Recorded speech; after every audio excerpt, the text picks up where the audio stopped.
The second special right triangle that we're going to learn about in the next discovery is related to, you guessed it, an equilateral triangle. Now, an equilateral triangle is not a right triangle. Why not? Well, because there's no right angles. If you remember, in an equilateral triangle, all sides are congruent and all of the angles are congruent. Also, if you remember, using the triangle sum theorem, so if all of my angles have the same measure, so A plus A plus A, and they all have to add up to 180 degrees, so 3A equals 180, divide 180 by 3, so A is 60. So if you remember, in an equilateral triangle, all of their angles equal 60 degrees. So why is an equilateral triangle one of the special right triangles? And that's what we're going to learn about in the next slide. So like we just said, all of the sides are the same and all of the angles are 60 degrees.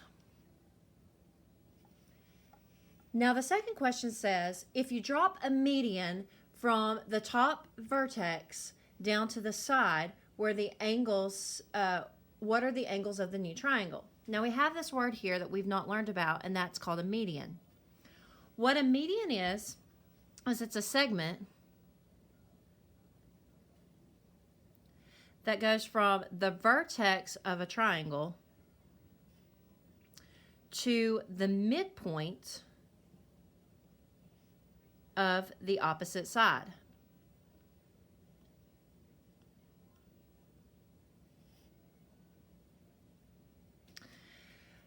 So, if I'm going from vertex down to midpoint, then if I'm at the midpoint of this segment, then that's right.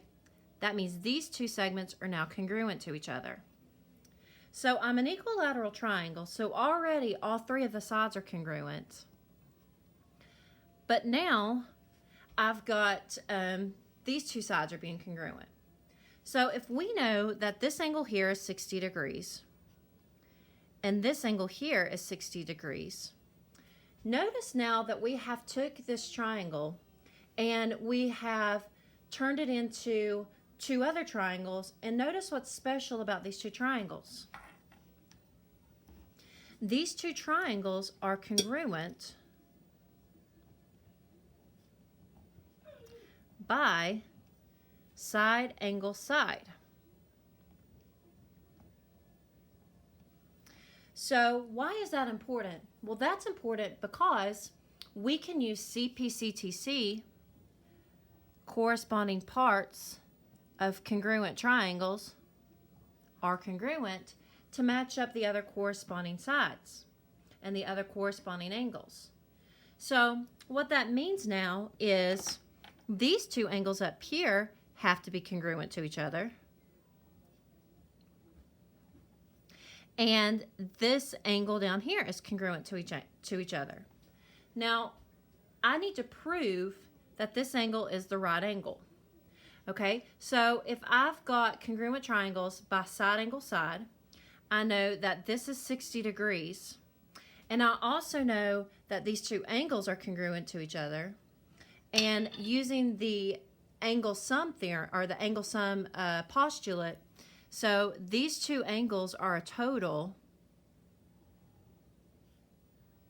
of 60 degrees.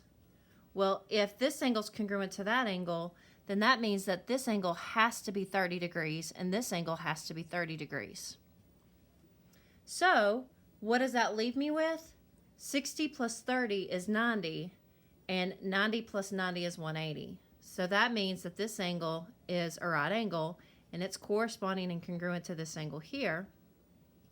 So what we've just done is we have now just learned about the special type of right triangle that we're talking about. So these two special right triangles focus on their angle measures of the triangle angle measures. So what I have here is a 30, 60, 90 triangle. And what you're going to learn in this investigation is what is special about the ratio of their sides. So going back to the isosceles right, the ratio of the isosceles right, 45, 45, 90, was x times the square root of 2. So you're going to learn what the ratio is in a 30, 60, 90 triangle.